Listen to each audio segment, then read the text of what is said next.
The February rain fell upon London with relentless persistence, as though the heavens themselves mourned what was about to take place within the grand drawing-room of Northwick House. Marianne Ellsworth stood perfectly still beside the towering windows, her pale blue gown a stark contrast against the grey sky beyond. She was 20 years old, the daughter of the Earl of Denmore, and today, this cold, merciless day, she would meet the man who would become her husband. She had not chosen him. She had not been asked. Her father's voice drifted from the corridor, mingling with another, deeper, colder, edged with authority that seemed to cut through stone itself. Marianne's fingers tightened around the lace of her gloves. She had heard whispers about Tristan Northwick, Duke of Northwick, 34 years of age, widowed young, though no one spoke of his first wife with any warmth, a man of immense wealth and greater coldness.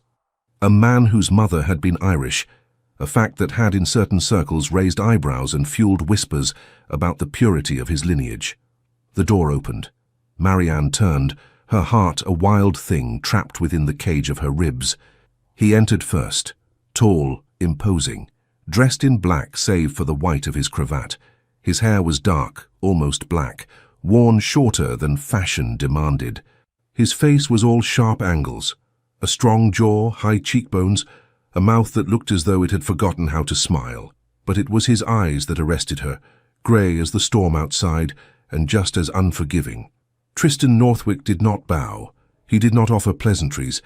He simply looked at her, a long assessing gaze that travelled from the crown of her carefully arranged hair to the hem of her gown, as though she were a horse he was considering for purchase. "Lady Marianne," he said at last, his voice low and devoid of warmth, "Your Grace." Marianne Contr, her training holding her upright even as her knees threatened to buckle. Her father, the Earl of Denmore, stepped forward, his ruddy face beaming with satisfaction. "A fine match, is it not? My daughter is accomplished in all the feminine arts, music, embroidery, French. I am aware of her accomplishments." The Duke's words were clipped, dismissive. "The contract has been signed. The wedding will take place in 3 weeks' time at St. George's, Hanover Square. Lady Marianne will have her trousseau prepared. I expect punctuality." Marianne's breath caught. She had known this was an arrangement, a business transaction dressed in silk and orange blossoms, but the stark coldness of his words struck her like a physical blow. "Of course, Your Grace," her father said quickly, his eagerness embarrassing. "Everything will be as you wish." "It will be."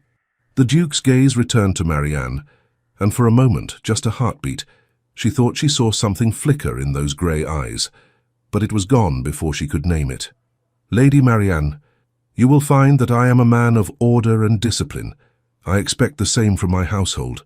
My late mother taught me the value of duty above all else, and I have lived by that principle. I trust you understand what is required of you." It was not a question. Marianne lifted her chin, something stubborn and wild stirring within her chest. "I understand that I am to be your wife, Your Grace. I will fulfill my duties as Duchess of Northwick." A muscle twitched in his jaw. "See that you do." And with that, he turned and left the room, his footsteps echoing down the marble corridor like the closing of a crypt. Her father let out a relieved breath. "Well done, my dear. Well done indeed. You will be a duchess. Think of it. A duchess." But Marianne could not think of it. All she could think of was the cold grey of his eyes and the terrible certainty that she was walking toward a life of ice and loneliness, bound to a man who saw her as nothing more than a necessary inconvenience. The wedding took place on a grey March morning. St. George's was filled with flowers, white roses, lilies, hothouse blooms that must have cost a fortune, but they did nothing to warm the ceremony.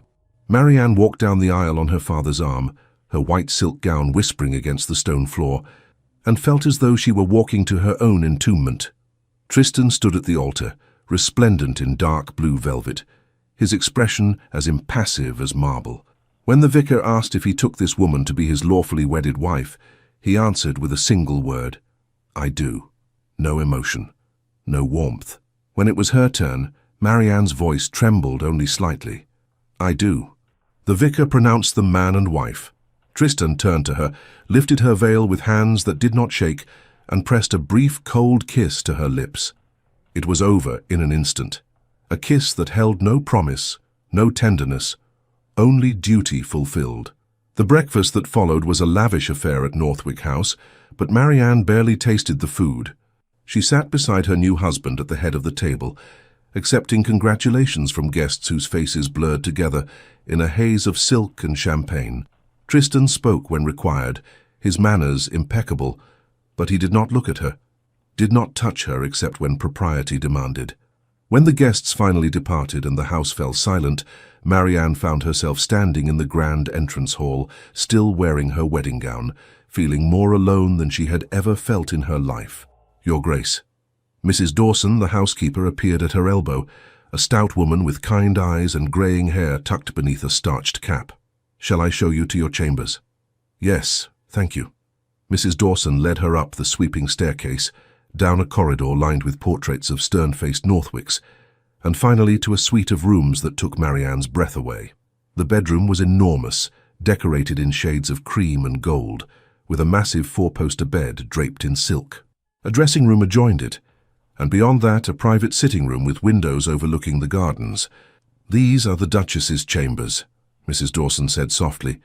"They have not been occupied since the Duke's mother passed 8 years ago. His Grace ordered them refurbished for your arrival." Marianne's throat tightened. "They are beautiful.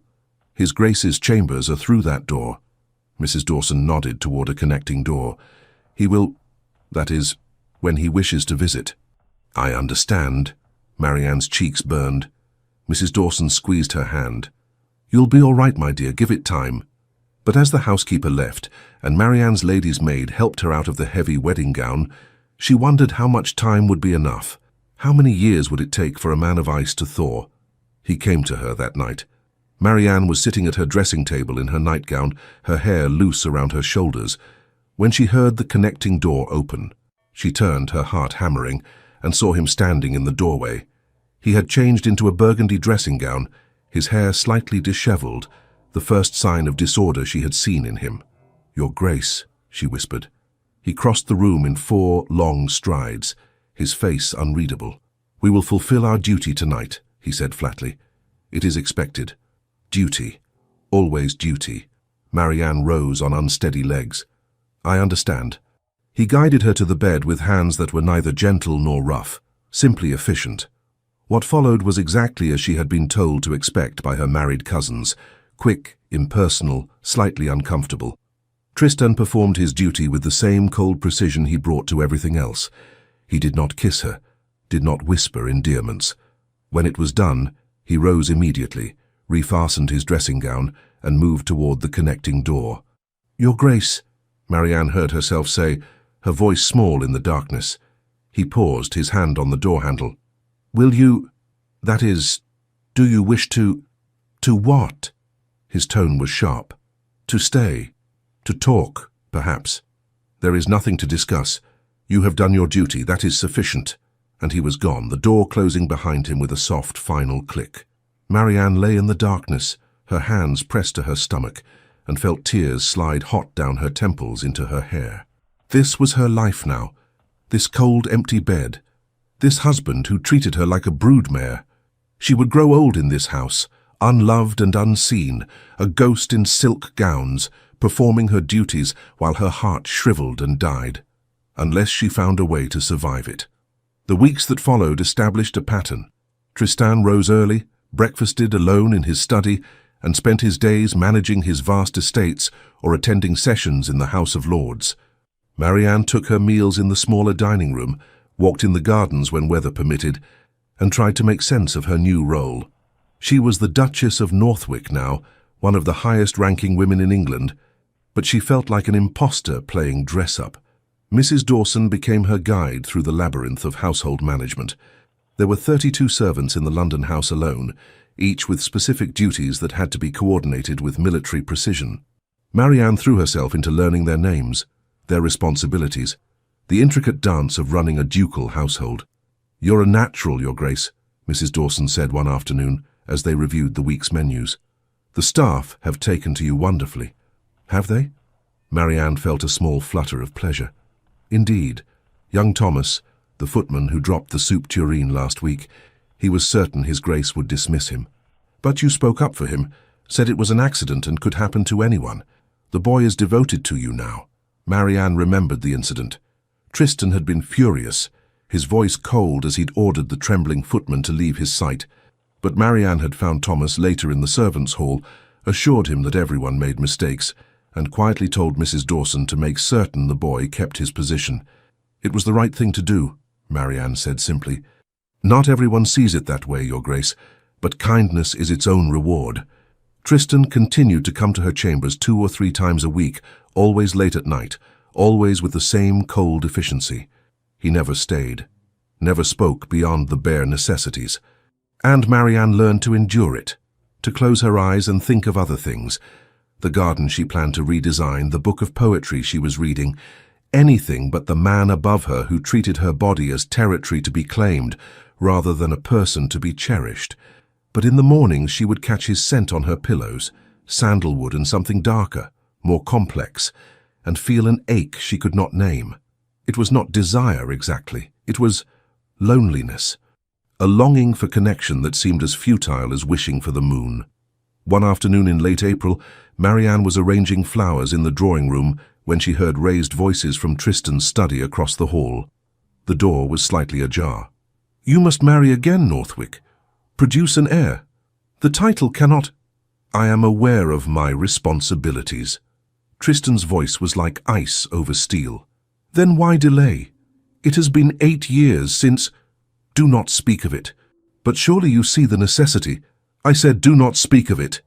The fury in his voice made Marianne flinch. "I have married.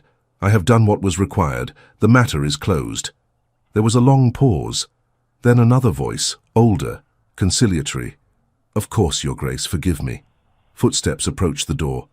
Marianne quickly moved away, her heart pounding, but not before she glimpsed the visitor, an elderly gentleman with white hair and a worried expression. He departed swiftly and the study door slammed shut. Marianne stood frozen, the flowers forgotten in her hands.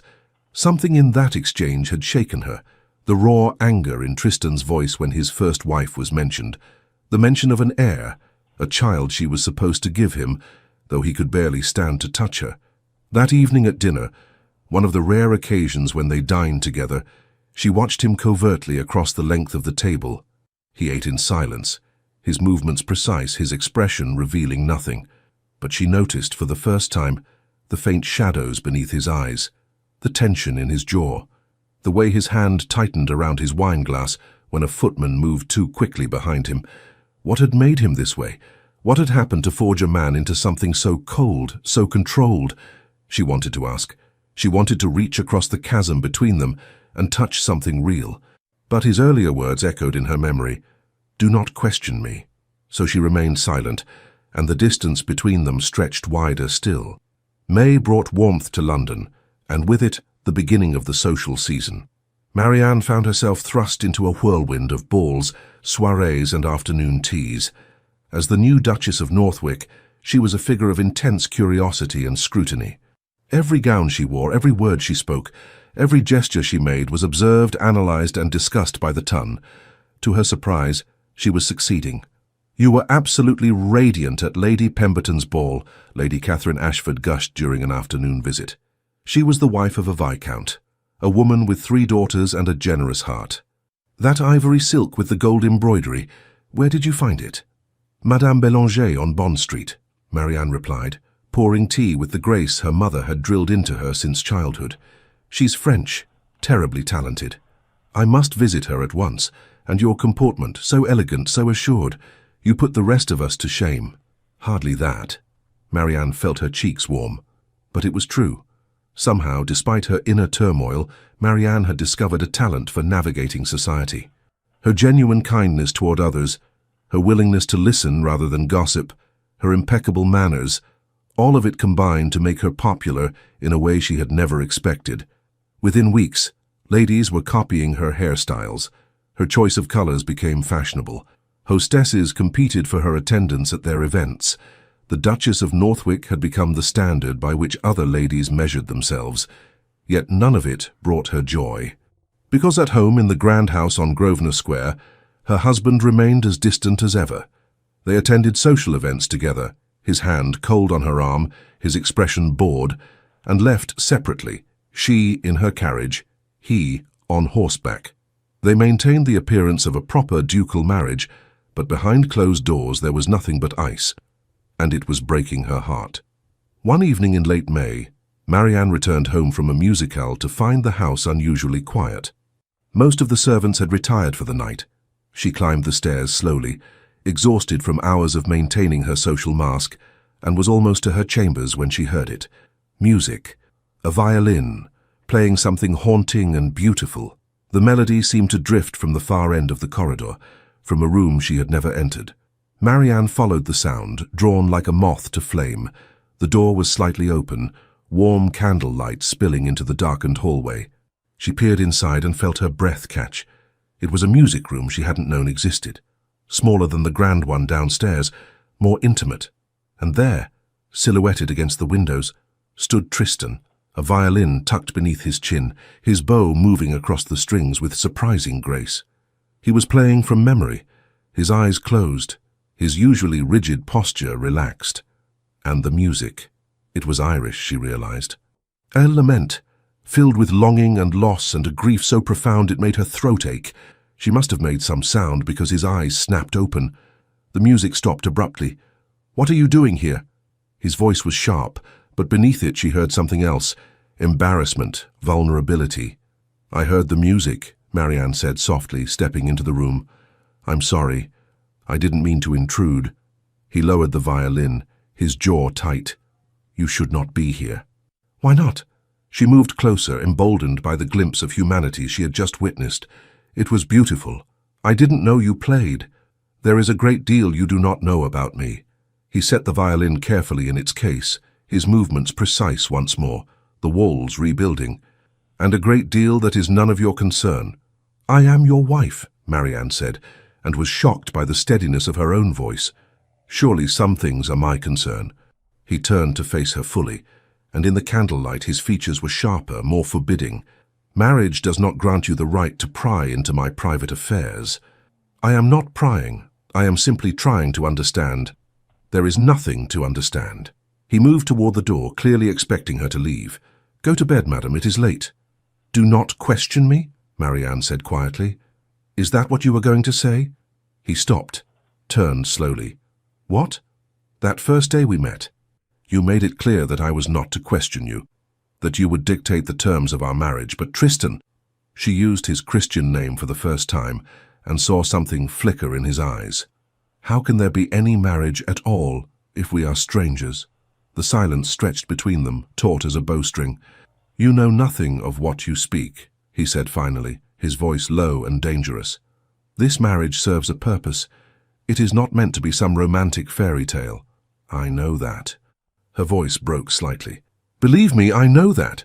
But must it be so cold? Must you treat me as though I am nothing?" Something shifted in his expression. Surprise, perhaps, or pain, she couldn't tell.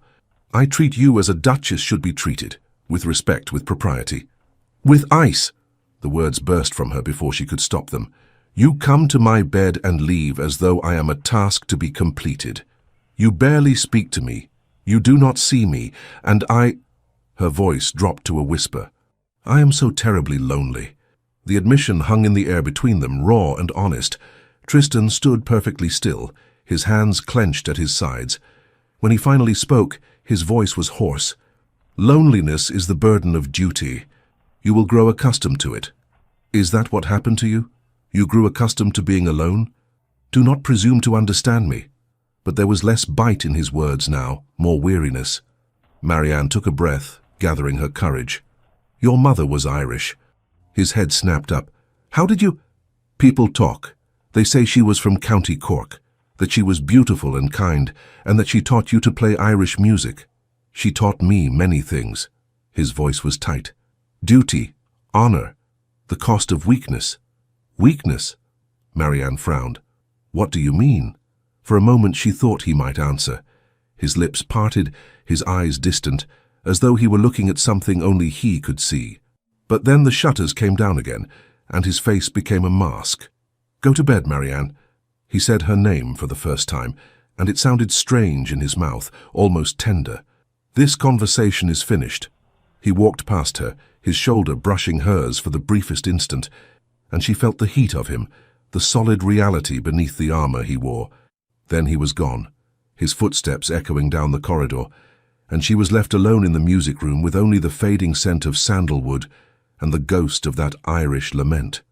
But something had shifted, something small but significant. He had called her by her name. The next morning, Marianne found a letter on her breakfast tray. It was sealed with the Northwick crest, written in a bold, precise hand. Madam, you expressed interest in the gardens. The head gardener, Mr. Hewitt, has been instructed to consult with you regarding any changes you wish to make. The gardens are yours to manage as you see fit. Northwick.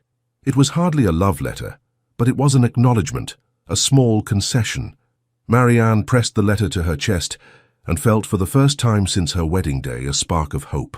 She threw herself into the garden project with enthusiasm. Mr. Hewitt was a gruff man in his 60s, with soil-stained hands and an encyclopedic knowledge of plants. He was skeptical at first. Ladies generally knew nothing about real gardening, but Marianne proved him wrong. She had spent years working in her mother's gardens at home, learning the names of flowers, understanding the needs of different plants, the way light and soil and water combined to create life. She had ideas: a rose garden in shades of cream and blush, a herb garden near the kitchen, a secluded bower with a bench where one could sit and read in peace. "You know your business, Your Grace," Mr. Hewitt admitted after their third consultation. "Not many ladies do." "I find comfort in growing things," Marianne said simply, "in watching something beautiful come from the earth." Over the following weeks, she spent hours in the gardens, often with dirt on her gloves and the sun warm on her face. The servants grew accustomed to seeing the Duchess kneeling among the roses, pruning with her own hands, or conferring with Mr. Hewitt about drainage and soil composition. She did not know that Tristan watched her sometimes from his study window. He told himself it was mere curiosity, an overseer checking on his property. But the truth he barely acknowledged even to himself, was that he could not look away. She was so different from what he had expected. When he had agreed to this marriage, he had anticipated a meek, biddable girl who would fulfill her duties and otherwise remain invisible. Instead, he had gotten this: a woman with a spine of steel beneath her silk gowns, a woman who looked at him with hurt in her eyes but did not crumble, a woman who laughed with the servants and charmed society and turned his carefully ordered household into something warmer, more alive. It unsettled him. And then there was her presence in his home, her scent in the corridors, rose water and something uniquely her, the sound of her voice drifting up from the drawing room when she entertained guests, the way she moved through his house as though she belonged there, which of course she did, but it still felt like an invasion. An invasion that was slowly breaching his defenses. He came to her chambers less frequently now, making excuses to himself about being busy, about having estate matters to attend to. The truth was that it had become harder to maintain his coldness, harder to treat her as merely a duty when she looked at him with those expressive eyes that seemed to see straight through his armor. One night in early June, he found himself standing before the connecting door between their chambers, his hand on the handle, unable to make himself turn it. On the other side, he knew, she would be waiting, or not waiting, perhaps reading or already asleep. And if he went to her now, performed his duty as he had so many times before, he couldn't do it. Not tonight. Not when his control felt so dangerously thin. He turned away, poured himself a brandy and stood at the window looking out at the gardens she had transformed. Even in the moonlight, he could see the changes. New roses, new pathways, new life growing where before there had been only rigid formality. She was changing his house, and he feared she was changing him. The confrontation came in mid-June, at a ball hosted by the Marquis of Wrexham. Marianne was in the ladies' retiring room, repairing a torn flounce on her gown, when she overheard two women talking in the adjacent alcove. She recognized their voices, Lady Hartley and Mrs. Pemberton, two of society's most notorious gossips. "She has certainly risen to her position admirably," Lady Hartley was saying. "One would almost forget she's merely an earl's daughter." "Indeed," Mrs. Pemberton's tone was sly, "though one wonders how long it will last." "What do you mean?" "My dear, everyone knows Northwick is cold as ice. His first wife, poor creature, died of loneliness, they say, and this new Duchess, for all her charm, will fare no better. Mark my words, within a year he'll have a mistress, and she'll be left to manage his household and bear his children, while he seeks warmth elsewhere. Marianne's hands stilled on her gown. Her face burned. You don't think he cares for her at all? Lady Hartley sounded almost disappointed. Care? Northwick? The man doesn't have a heart to care with. He's all duty and discipline. No, the new Duchess may win over all of London, but she'll never win him. Poor girl doesn't stand a chance. They moved away, their laughter fading. Marianne remained frozen, her reflection staring back at her from the mirror, pale, shocked, her eyes too bright. Was that what everyone thought? That she was doomed to a loveless marriage, destined to be betrayed and abandoned, while she played the perfect Duchess? The worst part was that they might be right. She repaired her gown with shaking hands, composed her expression and returned to the ballroom. Tristan was exactly where she had left him, standing near the windows with a group of gentlemen, his posture rigid, his face bored. He looked so remote, so unreachable. As though he felt her gaze, he turned. Their eyes met across the crowded ballroom, and in that moment something inside Marianne broke. She could not do this, could not spend her life yearning for something he would never give, could not continue to pour her heart into a vessel that would never hold it. She turned away and walked toward the terrace, needing air, needing space, needing your grace. His voice stopped her at the threshold. She turned to find him standing close, closer than he had been in weeks, his grey eyes searching her face. Is something wrong? No. Her voice sounded brittle even to her own ears. Nothing is wrong. You are upset. I am perfectly well. You are lying. The bluntness of it shocked her into honesty. And if I am, does it matter? His jaw tightened. Of course it matters. You are my wife. Am I? The words escaped before she could stop them. Because most of the time I feel more like a piece of furniture. Useful, decorative, but not real. He stared at her, something like shock flickering across his features. Around them, the ballroom continued its glittering dance, but they might have been alone. That is not... He stopped, visibly struggling. I do not mean to make you feel unloved. She supplied the word he could not say. Invisible, like I matter to everyone except the one person whose regard I... She stopped, appalled at what she had almost confessed. Accept me, he finished quietly. She could not look at him, could not bear to see confirmation in his eyes that she meant nothing to him, that she would always mean nothing. Forgive me, Your Grace, I should not have spoken so. She turned to leave. His hand caught her wrist. The first time he had touched her in public. The first time he had touched her at all outside the cold confines of duty. Wait. She waited, her heart thundering. He seemed to struggle with the words, his grip on her wrist tightening. You are not furniture, you are not invisible. I see you, Marianne, His voice dropped, rough and low. I see you. She turned back slowly, searching his face for meaning. His eyes were dark, turbulent, filled with something she had never seen there before, something that looked almost like anguish. Then why? She whispered. Why do you keep me at such distance? He released her wrist as though it burned him. Because distance is safer. Safer for whom? For everyone. He stepped back, and she saw him rebuilding his walls, brick by brick. Forgive me. I should not have. We should return to the ball. Tristan, Your Grace. His voice was cold again, remote. We have been missed. And just like that, the moment shattered. After the ball, something changed between them, a shift so subtle that Marianne almost didn't notice it at first. Tristan began appearing at breakfast. Not every morning, but 3 or 4 times a week. He would enter the breakfast room while she was taking her tea and toast. He would nod curtly, serve himself from the sideboard, and sit at the opposite end of the table with his newspaper. They rarely spoke, but he was there. Then came the afternoon he walked into the drawing-room while she was entertaining Lady Catherine and 2 other ladies for tea.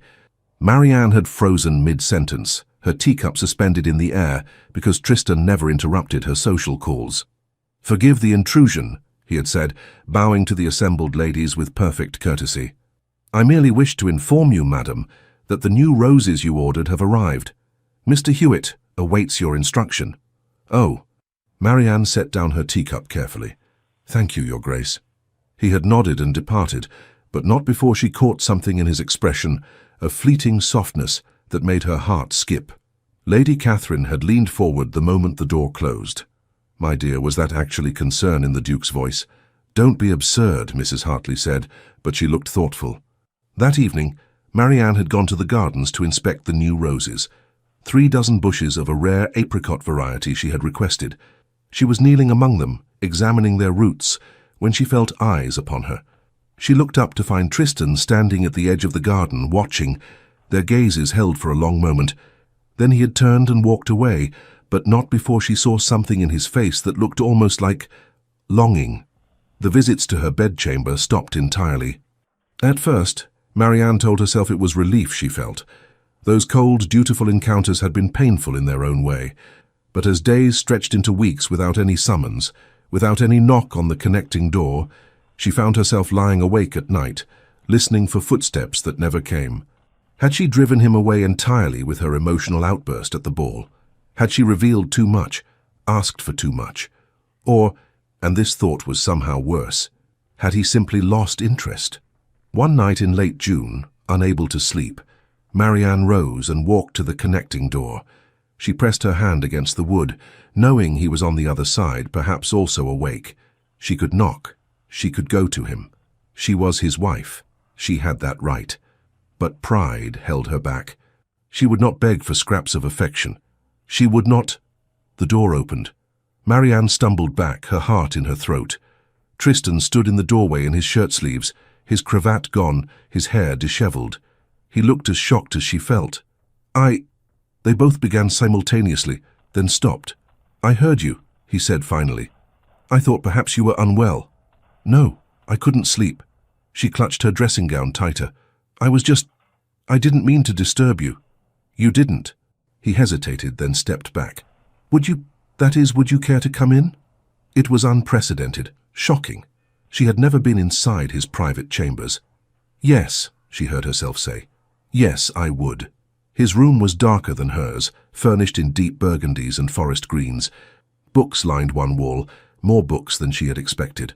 A desk sat before the window, covered in papers and correspondence. It was the room of a man who spent long hours working, thinking, alone. "I owe you an apology," Tristan said abruptly, not looking at her. "For my absence of late. I have been avoiding my responsibilities." "You mean avoiding me?" He flinched slightly. "Yes." "Why?"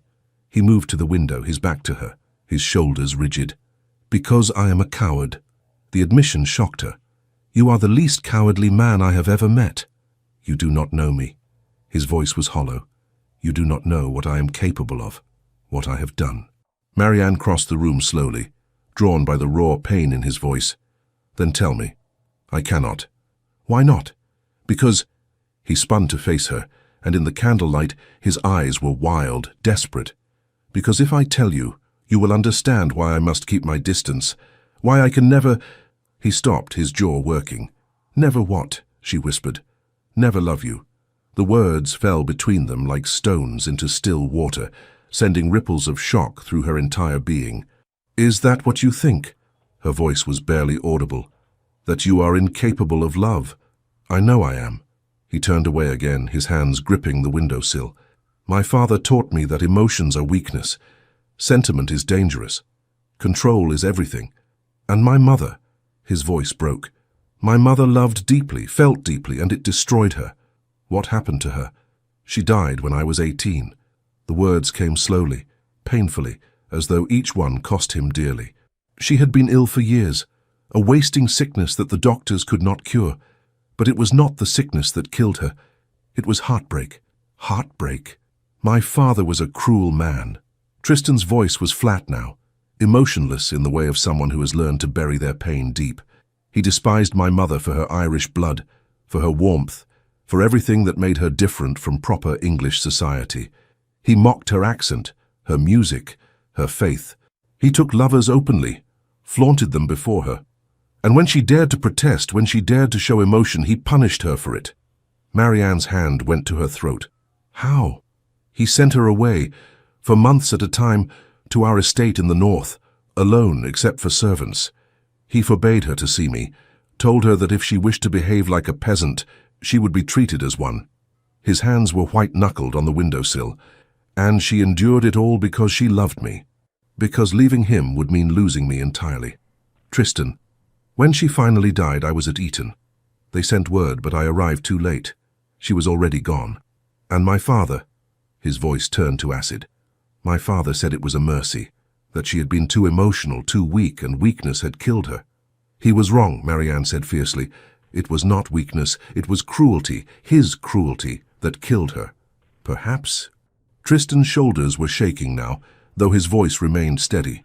But I learned the lesson he intended. Emotion is dangerous. Love is a weapon that can be used against you. Better to feel nothing. Better to control everything. And your first wife? He went completely still. What do you know of her? Nothing. Only that she existed. That she died young. She did. He turned finally, and his face was a mask of anguish. Her name was Eleanor. We married when I was 22, an arrangement like ours. She was 15, terrified, completely unprepared for marriage. And he laughed bitterly. I treated her exactly as my father had taught me, with coldness, with distance. I told myself it was kinder that way, that I was sparing her the pain of false expectations, but truly I was simply afraid. Of what? Of becoming my father, of letting myself love her and then destroying her as he destroyed my mother. He met Marianne's eyes, and she saw the depths of his self-loathing. But I destroyed her anyway. She died in childbed 3 years after our marriage, giving birth to a son who did not survive. The doctors said she was too young, too fragile. But I know the truth. She died because I had made her so desperately unhappy that she had no will to fight for life. You cannot know that, Marianne said, though her heart was breaking for him, for the girl bride he had failed to protect. I know that her last words were my name, and that she said it like a question, as though even at the end she was still trying to understand why I could not love her. He sank down onto the edge of his bed, his head in his hands. So you see, Marianne, I am not a man capable of love. I am a monument to duty and discipline, built on the bones of 2 women who deserved better. And you, he looked up at her, his eyes bright with unshed tears. You deserve so much more than I can ever give you. Marianne stood frozen, her mind reeling from everything he had revealed. Part of her wanted to run, to flee this room and this man and the terrible weight of his past. But another part, the part that had fallen in love with him despite everything, though she had barely admitted it to herself, that part moved forward. She knelt before him, taking his hands in hers. They were cold, trembling slightly. Listen to me, she said firmly. What happened to your mother was not your fault. What happened to Eleanor was not your fault. You were a boy when your mother died, and you were barely more than a boy yourself when you married Eleanor. You did what you had been taught to do. That is no excuse. It is not an excuse, it is an explanation. She squeezed his hands. But Tristan, you are not your father. You have never been cruel to me. Cold, yes. Distant, but never cruel. And whatever you believe about yourself, I have seen glimpses of the man beneath that armor, the man who plays Irish music when he thinks no one is listening, the man who made certain his clumsy footman kept his position, the man who gave me the gardens because he knew they would make me happy. Small gestures. His voice was rough. They mean nothing. They mean everything. She reached up, cupping his face in her hands, the first time she had ever touched him with such tenderness. Tristan Northwick, you stubborn, wounded, impossible man. You think you cannot love? You think you have no heart? Then why are you weeping? He blinked, and tears, real tears, spilled down his cheeks. She caught them with her thumbs, holding his face gently, letting him break apart in her hands. I am so afraid, he whispered, afraid of hurting you, afraid of failing you, afraid that I am incapable of being what you need. What I need, Marianne said softly, is for you to stop punishing yourself for your father's sins. What I need is for you to let yourself feel, to let yourself be human, to trust that love is not always destruction. I don't know how. Then learn. She leaned forward, pressing her forehead to his. We will learn together. They stayed like that for a long moment, breathing together, their hearts beginning to beat in synchrony. Then Tristan's arms came around her, hesitant at first, then stronger, pulling her close. He buried his face in her hair and shook with silent sobs, years of grief and guilt and loneliness pouring out of him. And Marianne held him, this proud, broken man, and felt something shift in her chest. Not just love, though it was definitely love now, fierce and undeniable, but hope. Hope that they might actually find a way through this darkness together. When the storm finally passed, Tristan pulled back slightly, his face flushed with embarrassment. "Forgive me, I should not have—" "Don't." Marianne pressed a finger to his lips. "Don't apologize for being human."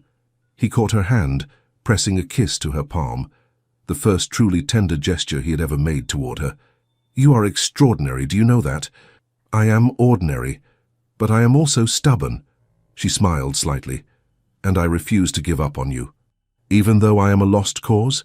Especially because you think you are." He laughed, a real laugh, and the sound was like sunshine breaking through clouds. Then his expression grew serious again. "I cannot promise to change overnight. These walls I have built, they are strong. It will take time to dismantle them. Then we have time." Marianne settled onto the bed beside him, tucking her feet beneath her dressing gown. "We have all the time in the world." They talked through the night, really talked for the first time since their marriage. He told her about his mother, her love of music, her stories of Ireland, the way she had tried to teach him compassion despite his father's cruelty. He told her about his years at Eton and Cambridge, where he had learned to hide his emotions so thoroughly that they had almost disappeared entirely. He told her about the years after Eleanor's death, when he had thrown himself into managing his estates, using work as a shield against feeling anything at all. And Marianne told him about her own childhood, the pressure of being an earl's daughter, the weight of expectations, her love of growing things and quiet spaces.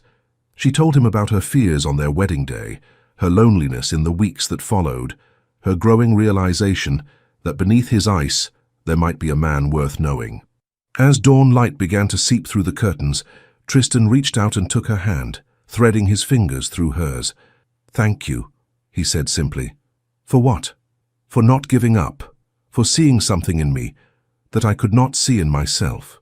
He brought her hand to his lips, kissing her knuckles gently. "For being patient with a fool." "You are many things, Tristan Northwick," Marianne said, leaning her head on his shoulder. "But you are not a fool." They sat together as the sun rose, two people who had begun as strangers, then opponents, and were now, finally, beginning to become something more. Partners, companions, and perhaps in time something even greater than that. In the days following their nighttime confession, Tristan began the slow, painful work of dismantling the walls he had built around his heart. It was not dramatic. There were no grand gestures or passionate declarations. Instead, it was a series of small moments, tiny cracks in the armor that let light seep through. He began joining Marianne for breakfast every morning, and occasionally he would ask about her plans for the day. He started appearing in the drawing room when she had guests, staying for a few minutes to engage in polite conversation before excusing himself. Once he even smiled at something Lady Catherine said, a real smile that transformed his entire face and left the assembled ladies staring in shock. "Was that actually the Duke of Northwick?" Lady Catherine whispered to Marianne after he left. "Or has someone replaced him with a more agreeable duplicate?" Marianne had laughed, but her heart was full. He was trying. For her, he was trying. One afternoon in mid-July, Marianne was in the gardens with Mr. Hewitt, examining the progress of the roses, when Tristan appeared on the pathway. He was dressed for riding, his boots polished, his coat the color of midnight. "Your Grace," Mr. Hewitt said, bowing, "we were just discussing the placement of the new arbor." "Indeed." Tristan's gaze was on Marianne, warm in a way it had never been before. "Might I borrow the Duchess for a moment?" "Of course, Your Grace." Mr. Hewitt tactfully disappeared behind a hedge. Tristan approached slowly, his hands clasped behind his back. "I have been thinking." "A dangerous occupation," Marianne teased gently. His lips twitched. "Indeed. But nevertheless, I have been thinking that perhaps, that is, if you would care to, I wondered if you might like to visit Ashford Hall." Marianne blinked in surprise. Ashford Hall was the principal Northwick seat, a vast estate in Derbyshire. She had never been there. They had remained in London throughout their marriage. "I would like that very much," she said carefully. "But why now?"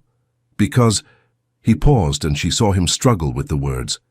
"Because I want you to see where I grew up. I want you to understand everything. And because he met her eyes, and there was something vulnerable in his expression. Because I am tired of living in the past, I want to build something new. With you. Marianne's breath caught. Tristan, say yes. It was almost a plea. Please. Yes, she said, her voice thick with emotion. Yes, of course, yes. He smiled, truly smiled, and it was like watching winter give way to spring. They left London a week later, travelling north in the ducal coach. The journey took 3 days, and Marianne watched the landscape change from crowded city streets to rolling countryside to the wilder, more dramatic terrain of Derbyshire. Tristan was different away from London. He still maintained his dignity, his careful control, but there was less rigidity in his bearing. He pointed out landmarks along the way, told her stories about his childhood, mostly tales involving trouble he and his school friends had gotten into, which made her laugh. You were a hellion, she accused, delighted. I was young, he said, but there was a glimmer of amusement in his eyes, and determined to prove myself worthy of the title I would inherit. By stealing apples from the vicar's garden. The vicar was insufferably pompous. It was a public service. She laughed until her sides hurt, and he watched her with an expression of wonder, as though he couldn't quite believe this woman was his wife. Ashford Hall was magnificent. The house rose from the landscape like a golden crown, built of honey-coloured stone with countless windows that caught the afternoon sun. Gardens stretched in every direction, more extensive and elaborate than anything Marianne had imagined. The entrance drive alone was nearly a mile long, lined with ancient oaks. It's beautiful, she breathed, as the coach pulled to a stop before the grand entrance. It's a responsibility, Tristan said quietly, one I have carried alone for too long. The servants were lined up to greet them, dozens of people who had known Tristan since childhood. He introduced Marianne formally, and she saw the surprise and pleasure on their faces as he added, "The Duchess will be taking an active role in the management of Ashford Hall. Please offer her the same loyalty and service you have always given me." Mrs. Roberts, the housekeeper, a formidable woman with steel-grey hair and sharp eyes, stepped forward. "Welcome, Your Grace. We are honoured to have a Duchess in residence once more." Over the following days, Marianne threw herself into learning the workings of Ashford Hall. It was vastly more complex than the London house, a small village unto itself, with farms and tenants and traditions stretching back centuries. She met with Mrs. Roberts daily, learning the household routines. She visited the tenants with Tristan, listening to their concerns, seeing firsthand the weight of responsibility he carried, and she began to understand him better. This was not just a house or an estate. It was a legacy, a burden, a duty that had been hammered into him from childhood. No wonder he had learned to suppress his emotions. No wonder he had built such formidable walls. One evening, after a long day of estate business, Tristan took her to the portrait gallery. They walked slowly past generations of Northwicks, stern-faced men and elegant women frozen in paint and time. "There," he said, stopping before a portrait near the end. "My mother." Marianne studied the painting with interest. The woman depicted was perhaps 30, with dark hair and striking grey eyes, eyes like Tristan's. She wore a green gown and held a violin, and there was a smile on her lips that spoke of warmth and mischief. "She was beautiful," Marianne said softly. "She was the best of us." Tristan's voice was rough, the only one who brought real life to this place. "Tell me about her." So he did. As they stood before the portrait, he told her about his mother's laughter, her music, the way she would sneak him sweets when his father wasn't looking. He told her about the Irish songs she taught him, the stories of her homeland, the way she had tried to shield him from his father's harshness. "She used to say that love was the only thing worth fighting for," he said quietly. "That duty without love was just slavery and pretty clothes. I thought she was foolish, naive. But now," he turned to Marianne and his eyes were bright. "Now I think perhaps she was the only one who understood what really matters." Marianne reached for his hand, threading her fingers through his. "She would be proud of you." "Would she?" His voice was uncertain. "I have spent so long being what my father wanted me to be. And now you can be who you want to be." He pulled her closer, his arm sliding around her waist, the most openly affectionate gesture he had made in public. "And who is that? A man who allows himself to feel, to love, to be happy." She looked up at him, her heart in her eyes. My husband, not just in name, but in truth, Marianne. He cupped her face in his hands, his thumb tracing the line of her cheekbone. I do not know how to say what I feel. The words are difficult. Then show me, she whispered. He kissed her, not the cold, perfunctory kiss from their wedding, not the dutiful encounters in her darkened bedchamber. This was different, tender and searching, filled with emotion he could not yet put into words. His hands were gentle on her face, her waist, her back. He kissed her, as though she were precious, as though she were the answer to every question he had ever asked. When they finally broke apart, both breathless, he rested his forehead against hers. I am trying, he said hoarsely, to be the man you deserve, to learn how to love you properly. You already are, she said, tears streaming down her face. You already are. That night he came to her chambers. But this time was different. He knocked first, actually knocked, and waited for her invitation. He entered slowly, almost hesitantly, as though she might turn him away. Marianne was sitting at her dressing table in her nightgown, her hair loose around her shoulders. She met his eyes in the mirror. Tristan, I do not wish to presume, he said, and there was something achingly vulnerable in his voice. If you would prefer that I leave, stay. She rose and crossed to him, taking his hands. Please, stay. He let her lead him to the bed, and what followed was a revelation. He took his time, his touch gentle and exploratory, learning what made her sigh, what made her gasp. He kissed her slowly, deeply, as though he had all the time in the world. He whispered her name like a prayer, like an apology, like a promise, and Marianne, who had endured so many cold, dutiful encounters, finally understood what it meant to truly be joined with another person, not as obligation, but as desire, not as duty, but as love. Afterwards he did not leave. Instead he gathered her into his arms, her head on his chest, her body curved against his. His hand stroked her hair with a tenderness that made her throat ache. Thank you, he murmured into the darkness. For what? For not giving up on me, for seeing something worth saving beneath all the ice. His arms tightened around her, for loving me when I could not love myself. I will always love you, Marianne said, the words coming easily now, naturally. Even when you are stubborn, even when you are afraid, I will love you. She felt him shudder, felt the dampness of tears against her hair.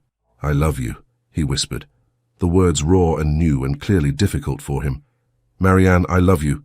I have loved you for weeks, perhaps months, and been too afraid to admit it even to myself. But I love you. She turned in his arms, cupping his face so she could see his eyes, those grey eyes that were no longer cold but warm and bright with emotion. Say it again, she demanded, smiling through her own tears. I love you. He kissed her forehead. I love you. Her cheeks.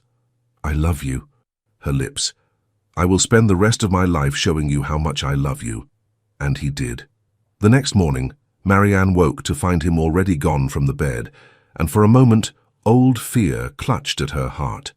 But then she saw it. A single, perfect rose lying on his pillow, apricot-coloured, the same rare variety she had planted in the London gardens. A note was tucked beneath it, written in his bold, precise hand. For the woman who taught me that walls can be dismantled, that ice can melt, and that love is not weakness, but the greatest strength of all. I will love you until my last breath. Yours, eternally, Tristan. Marianne pressed the rose to her lips, breathing in its sweet fragrance, and felt joy bubble up inside her like champagne. They remained at Ashford Hall through the summer and autumn, and Marianne watched as Tristan continued to change. He smiled more readily. He laughed at her jokes. He sought out her company not because duty demanded it, but because he wanted to be near her. He began playing his violin again, Irish music that filled the house with beauty and longing. Sometimes Marianne would find him in the music room at twilight, lost in melody, and she would simply sit and listen, her heart full to overflowing. He took her riding across the estate, showing her his favourite places, a lake where he had learned to swim as a boy, a hilltop where one could see for miles, a secluded grove where his mother used to take him when his father's temper grew too fierce. I want to share everything with you, he told her one afternoon as they sat by the lake, her head on his shoulder. Every memory, every fear, Every hope. I want there to be no more walls between us. There aren't, Marianne said, kissing his jaw. Not anymore. He turned to her, his grey eyes serious. There is something I want to do. Something important. What? I want to visit Ireland, to find my mother's family if any still live, to see the places she told me about, to understand where she came from. He took Marianne's hands. And I want you with me. Will you come? Of course, Marianne said without hesitation. Wherever you go, I go. We are partners now, remember? Partners. He smiled. That beautiful smile that still caught her by surprise every time. I rather liked the sound of that. They made plans to travel to Ireland the following spring. But as autumn deepened into winter, Marianne began to suspect that their plans might need to be adjusted. She waited until she was certain, until the physician confirmed what her body had already told her. Then, one evening in late November, she found Tristan in his study, poring over estate documents by candlelight. "Working late," she said from the doorway. He looked up, his face softening immediately. "Come in. Please. You know you never need permission to enter." She crossed the room and settled into his lap, something she had taken to doing, delighting in his surprised pleasure every time. He wrapped his arms around her automatically, pressing a kiss to her temple. "To what do I owe this honor?" he murmured against her hair. "I have news," Marianne said, her heart racing. "Something I need to tell you." He pulled back slightly, studying her face with concern. "Are you well? You look pale. Should I summon the physician?" "The physician has already been summoned."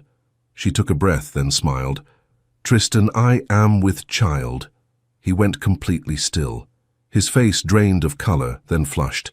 His mouth opened, closed, opened again. We are going to have a baby," Marianne confirmed, laughing at his stunned expression. "In late spring, the physician believes." "A baby?" He said it as though he had never heard the word before. Then suddenly, fear flooded his face. "But what if Eleanor—" "I am not Eleanor," Marianne said firmly, taking his face in her hands. "I am strong, healthy, and I have you, a you who is not the frightened, damaged boy you were when you married her, a you who has learned to love, to trust, to hope."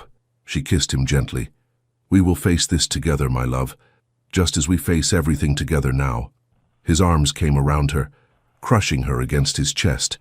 She felt him shaking, felt the dampness of tears against her hair. "I am terrified," he admitted hoarsely. "So am I," she confessed, "but I am also joyful.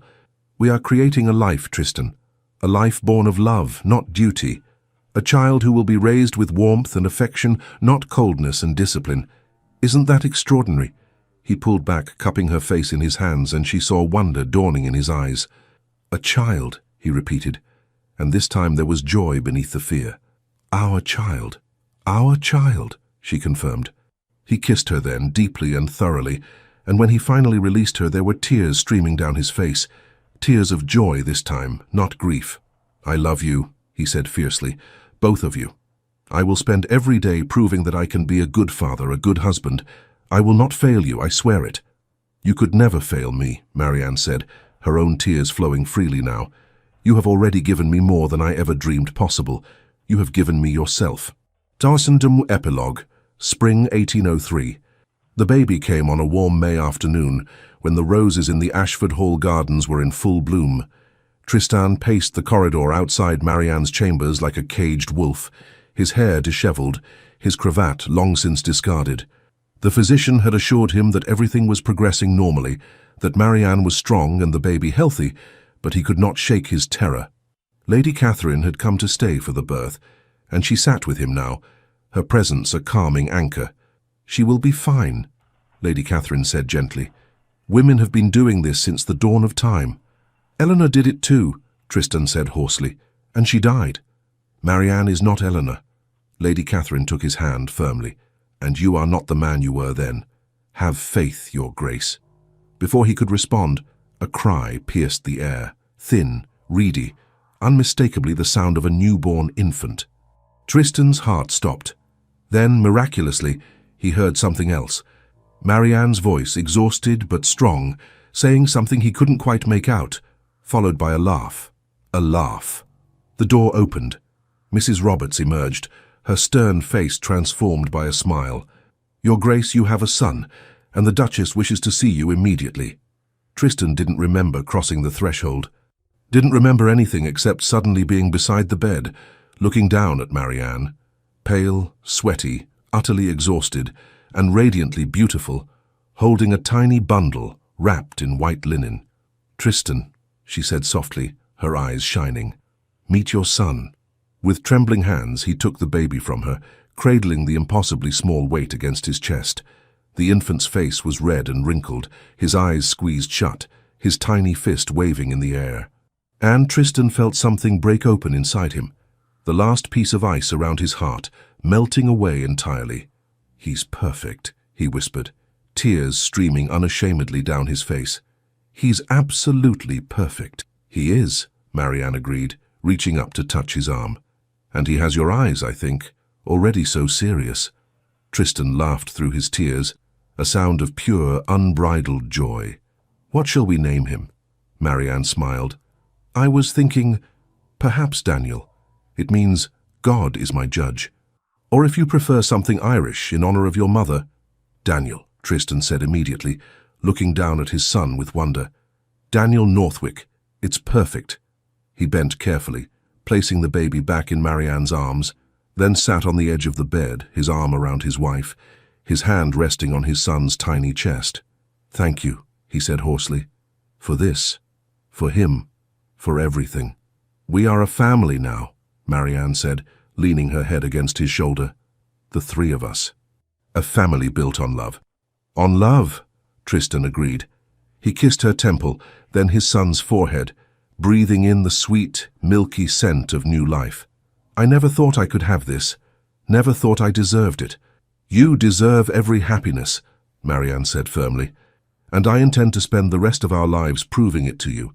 Thus, 6 months later, the Duke and Duchess of Northwick stood in the gardens of Ashford Hall on a crisp November morning, watching their son take his first uncertain attempts at crawling across a blanket spread beneath an ancient oak. Daniel was a healthy, happy baby, with his father's grey eyes and his mother's ready smile. He gurgled with delight as Tristan dangled a wooden horse just out of reach, encouraging him forward. "You are shameless," Marianne accused, laughing. "Bribing our son with toys." "I prefer to think of it as early education in goal-setting," Tristan replied, grinning. When Daniel finally grabbed the horse, Tristan scooped him up and tossed him gently in the air, making the baby shriek with laughter. "Well done, my boy, you're going to be running before we know it." Marianne watched them together, her heart so full it felt as though it might burst. This man, her husband, her love, was so different from the cold, distant Duke she had married. Fatherhood had brought out a tenderness in him that he had kept buried for decades. He was patient with Daniel, playful even, and unashamed of showing affection. "I have been thinking," Tristan said, settling Daniel back on the blanket and coming to stand beside Marianne, his arms sliding around her waist. "About our trip to Ireland." "Yes? I would like to go next spring when Daniel is a bit older. I want to take you both, to show you where my mother came from, to find her family if we can, to let Daniel know that part of his heritage." "I think that's a wonderful idea," Marianne said, turning in his arms to face him. "He should know all of himself. English and Irish, duty and music, strength and gentleness." "Like his mother," Tristan said, kissing her softly. "Who taught his father that a man can be all of those things at once?" "And like his father," Marianne countered, "who learned that the greatest strength is allowing yourself to be vulnerable, to love without armor." They stood together in the autumn sunlight, their son playing at their feet, the future stretching before them bright with promise. The man who had once warned, "Do not question me," had learned that true authority came not from control, but from trust, not from ice, but from warmth. He had faced the one thing he could never control, his own heart, and in surrendering to it he had found everything he never knew he needed: love, family, home, and in the end, that was the greatest victory of all. The end. Dear listener, there's a moment in every garden when winter decides it's finished, not because spring demands it, not because the calendar says so, but because something deep in the frozen earth simply remembers warmth and decides to trust it again. Tristan spent decades convinced he was the winter, permanent, unchangeable, necessary. What he didn't realize was that he wasn't the season at all. He was the garden, waiting. Here's something I've been thinking about. Marianne didn't save Tristan with grand gestures or perfect words. She didn't perform miracles or fix him with the right strategy. She just kept planting roses. Day after ordinary day, she kept planting roses. And here's what I want you to understand tonight. You don't need to be extraordinary to matter extraordinarily. Maybe you're sitting there thinking your best years are photographs now. That the version of you who could make a difference, who could change things, who could start something new, that person is gone, packed away with old letters and fading dreams. But what if, and stay with me here, what if the most powerful thing about you has nothing to do with your age at all? Marianne didn't win because she was young. She won because she refused to let someone else's winter define her spring. She walked into that frozen house and said, "I see you've chosen ice, that's fine, I'm planting roses anyway." That's the kind of defiance the world needs more of. Not loud defiance, quiet defiance. The defiance of continuing to be warm in cold spaces. You've lived long enough to know that people don't really change because you argue them into it, or because you present the perfect logic. People change when they finally feel safe enough to stop protecting themselves. When someone loves them consistently enough, patiently enough, that their armor starts to feel heavier than their fear. And maybe, just maybe, the person who needs that patient, consistent love right now is you. Because here's what no one tells you about getting older. You can spend so many years being the strong one, the reliable one, the one who holds it together, that you forget you're allowed to be held together too. Tristan believed love was a weakness that destroyed his mother. What he learned, what cost him years of loneliness to understand, was that love didn't destroy her. The absence of it did. Being surrounded by cold when she was made for warmth, that's what broke her. Don't let that be your story. Tonight I'm not going to tell you to tear down your walls or completely transform or become someone new. That's exhausting, and you're tired enough. Instead, I'm going to suggest something smaller. What if you just opened one window, just one, and saw what happened? Maybe that window is admitting you're lonely. Maybe it's calling someone you've been too proud to call. Maybe it's crying for the first time in years. Maybe it's finally saying, "I need help," or "I'm scared," or "I don't want to do this alone anymore." Maybe it's forgiving yourself for not being perfect all these decades. The Duke learned that the thing he feared most, losing control, was actually the door to everything he'd ever wanted. What if the thing you're most afraid of admitting is actually the password to your peace? You are not too old for new chapters. You are not too damaged for healing. You are not too tired for tenderness. You are not too late for love, especially not love for yourself. As you close your eyes tonight, I want you to imagine your Marianne's garden. Yes, you've been through harsh winters. Yes, parts of you feel frozen. Yes, there are places that hurt when you touch them. But deep in your soil, there's still life, still memory of warmth, still the ability to bloom again when someone, even if that someone is you, finally decides to plant roses instead of walls. Sleep deeply tonight knowing this. The story isn't over, not even close. Spring always comes, always. Even to the gardens that have forgotten what it feels like. And tomorrow when you wake up, you get to decide, am I going to be winter to myself? Or am I finally going to plant some roses? Rest well, dear friend. You are a warrior who has survived every battle life threw at you. You are power wrapped in tenderness. You are proof that strength doesn't have to be cold to be real. With all our gratitude, Legends of the Fall team, thank you for staying with us until the very end. If this story made you feel something, if it warmed your heart, brought tears to your eyes, or simply reminded you that love can bloom even in the coldest places, then we've done our job. Please take a moment to like the video, leave a comment, and share it with someone who might need a story like this today. Subscribe to our channel to support us from the heart, so we can continue creating meaningful stories filled with emotion, redemption, and unexpected turns. Your support means everything to us. It keeps us going and reminds us why we do what we do. At the end of this video, you will see a suggestion for another story from our channel.